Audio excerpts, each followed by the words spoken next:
I want to basically also ever. let Angela and Malik get their words in because they haven't literally said anything the whole debate. So, yeah, let's just go with you, Angela. Yeah, I mean, my biggest issue with what Andrew is saying that we can't be in an egalitarian society. I think I guess like if you want to go off of like what you only know, saying that men have always worked hard, they've been the laborers of America. But I think that if you look at the stats now, that men are no longer working and going to school. So I'm really curious as to how it can't be an egalitarian society if they're not putting in the work that they used to. Well, because Exactly what are they doing? because it necessarily can't actually be equal because there's no equalization of force. Women will always have to depend on men to enforce their rights, and they'll always have to depend on men to enforce their well-being. They'll always have to depend on men to make the enforcement for all of the things that they want and desire for themselves. They can't enforce those things on their own. They need men to enforce them for them. And men do not need women to enforce their own rights. They do not need women to enforce their own agendas. They don't need women for any of that. But women necessarily need men to do that for them. Could I say it like this, maybe, Andrew? At the core fundamental, the basis of society, you need men willing to do violence in order to protect the rights of other people. Well, but it's not just that, though. So I want to be very clear with this. It's not just that you need to have aggressive men who are willing to conduct violence in order to keep a society together.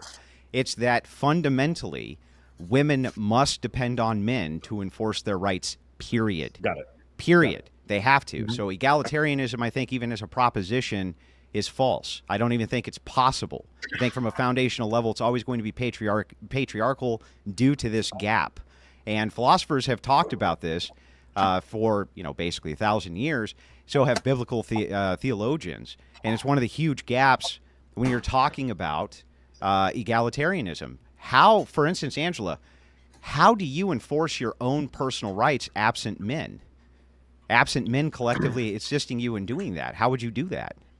Well, I mean, I guess like, in what state are we living in that we constantly need men? Anywhere you want, any imaginary place that you even I'm living can in think America of. with this great citizenship that I have. I don't have to constantly live in fear that someone needs to enforce my rights. I'm living happily fine. So I'm just curious. So we continuously go back to that, and we say that men need to be there to protect us from what? Other men? Yes. Like, so is the issue is like other men beating on other men? So this goes back to like a men's issue. Yes. So men give women rights, and men give other men rights. That's correct. Okay. So because they're the enforcement arm, they are going to be the people who deliver rights to women or take rights away from women or deliver rights to men or take rights away from men. So men are always going to be the dominants in force, and so therefore they're always going to be the decider of who gets the rights. Can you think of an alternative system? In this current, I'm sorry. So why are men failing in this current society? They're not failing. They're so failing. How are they failing? Yeah, but you just said you were safe, Angela, so I don't know that they're failing, right? I don't know if that's...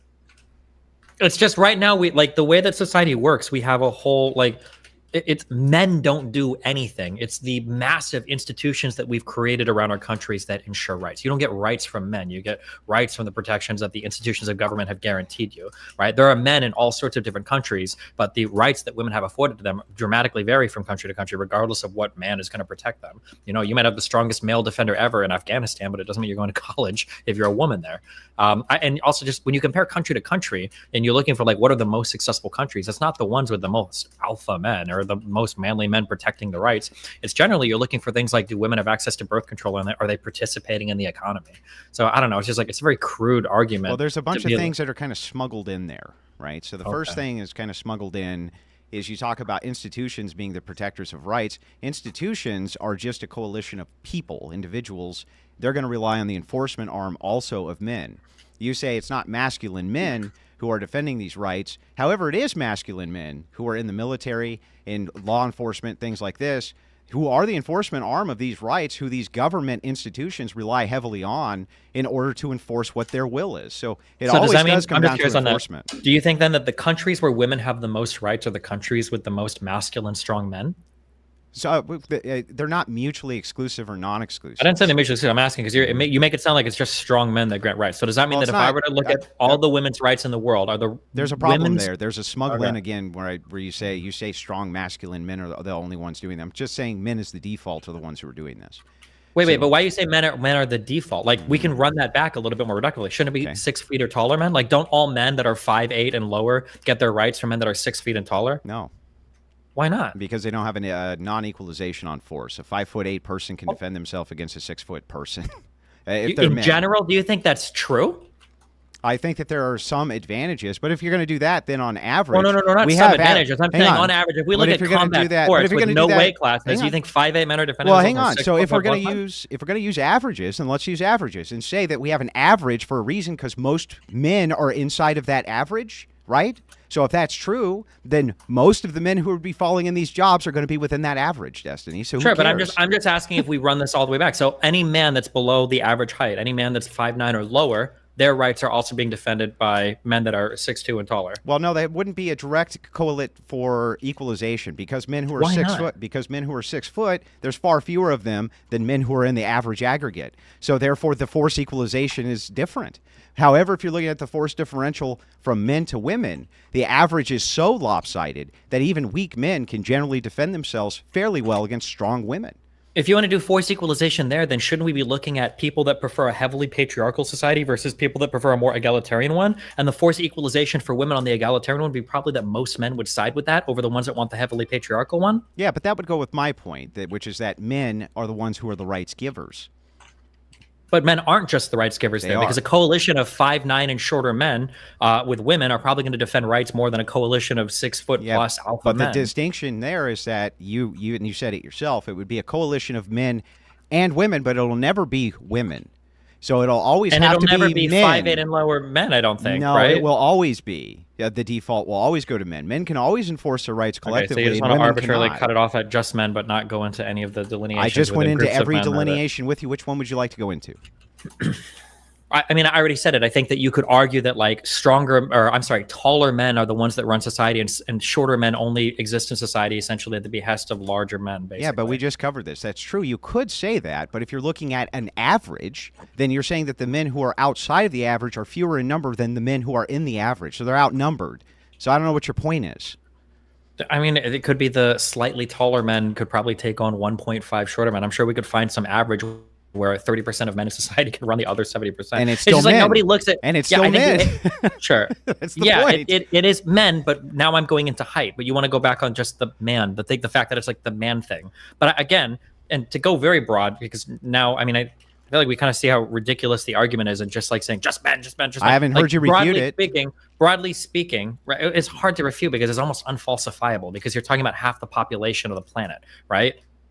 Like, how am I supposed to refute that men You are could- important well, in guarding here, I rights? can There give are you no some countries- ways- I There can are give you no some ways you countries. can There are refute no it. countries that exist without men. But when I try to think of like, well, what's the refutation of this? Here would be an interesting thing. Do the countries with the strongest men have the most rights? Not really, no. In fact, just the opposite. I remember hearing so many jokes about how because Russia is so masculine and manly that all the trans Ukrainian soldiers were going to be getting murdered by the brave Russian soldiers. And here we've got drone operators, tossing grenades on Russian troops blowing themselves, right? So it doesn't seem to be the case that like just So strong men wait are a the second. predictor of rights. So in hang any on, wait a country. second. Go for it. So men can take your rights away in those other countries too? No, not just men. Those countries can take your rights away. You need a whole Using the institution. enforcement arm of who? Which sex do you think's the enforcement arm? Countries are powered by men and women. When the Soviet Who do you Union think beat is the enforcement Nazi arm? Germany, when the Soviet, it's not just about the enforcement arm. Who's giving them the arms to enforce? Usually other men. Who manufactures the guns? Who The men. manufactures?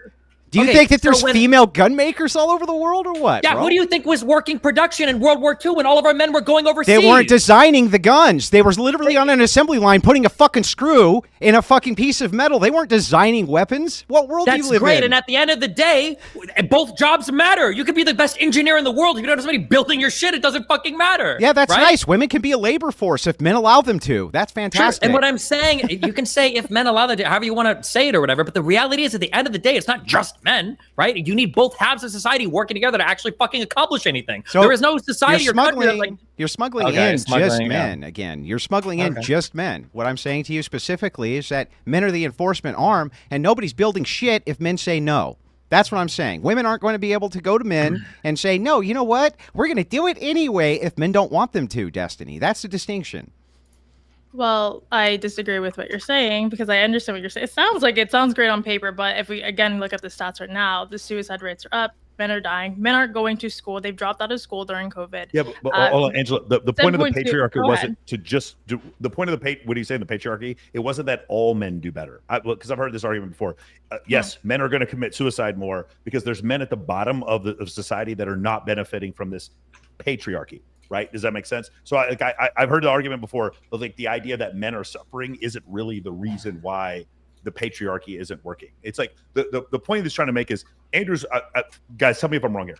Andrew's trying to say that the foundation of society, there are men who have to enforce and to take certain jobs that have to do with military, law enforcement, etc. And what Destiny is saying is that while that is a part of society and probably a more important part of society in the past, today it's a less important society because we have technology, because we have, someone who's a computer programmer, doesn't matter if they're a man or a woman, people can be successful entrepreneurs and be men or women. And I totally understand both parts of those. But my issue, the initial thing that I was saying before was that because men generally are more aggressive, they're going to fill more parts of more parts of that society, being entrepreneurs, being CEOs of companies, being in the U.S. military, being bodyguards, and except stuff like that. So, I think so that. I go get ahead, Angela. Sorry.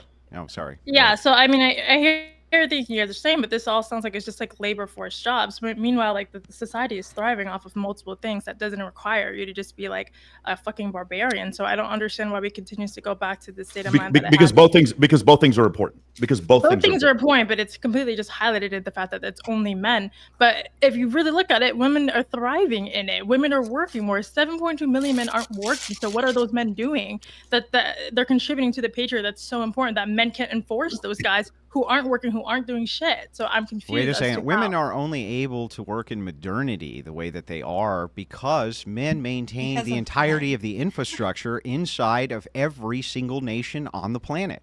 Women do not maintain infrastructure. Their top jobs are teaching, serving, things like this. They don't work in infrastructure. They don't work in paving the roads. They don't work with the air conditioners. They don't work with the electricity. They don't work with any of these things. At a very low scale do they work in any of these industries. The scales are so lopsided that you almost can just take the women out because they're so irrelevant to most of these industries. So the thing is I got to ask you, like you say, women are doing all these great things. It's like they're all enabled by the patriarchal system, which literally has men competing with men, which we're supposed to be doing, and we love to do that for status, for all of these different things. But the entirety of the world that you live in currently, that women are thriving in, all of it is maintained by men, and very little of it is maintained by women. Do you think that in a society without men, women couldn't do these things? Like you're picking Yes. the most, not to Yes. sound mean, but Yes, like I you're think they picking like the couldn't. bottom. Yes. These are the bottom men of society. These are not to be mean, but these are the bottom of the of all men. Electricians are the bottom of society. That's interesting. Shout out to the U.S. Army. I'm sorry. Electricians are building the roads. I said the infrastructure, and yes, they are building the Engineers. infrastructure. Electricians are building the most, and also yes, electricians or trade jobs would go underneath college jobs. If you want to compare them to Why other would they go educated people. underneath? Let's let Malik get awarded. Why would they go Wait, hold on. underneath? Well, they're underneath because they require less training and they pay less. They don't require less training. They, by definition, do No, require by less training. then show me the definition where college degree means less training than a trade degree.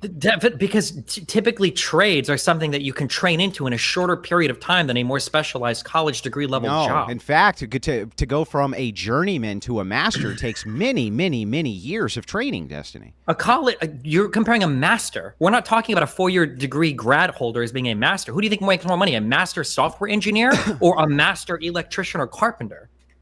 Well, it depends on what the electrician is doing. If they're a master electrician, for instance, and they're working inside of a nuclear silo, I think that they're probably making a lot of fucking money. Okay, if they're a master software engineer, their name is Mark Zuckerberg. Yeah, he's going to we make can a lot play of that money, game but if you that's an want. exception to the. Now, Zuckerberg, does he have I a know college it's an degree? exception. Didn't he So drop out of college? You're saying on exception, you think people in the trades make more money than people with college degrees? If they're men, yeah, often they do. Yes, that's correct. It's Often catching they up. do. I'm It's asking on average. Catching up.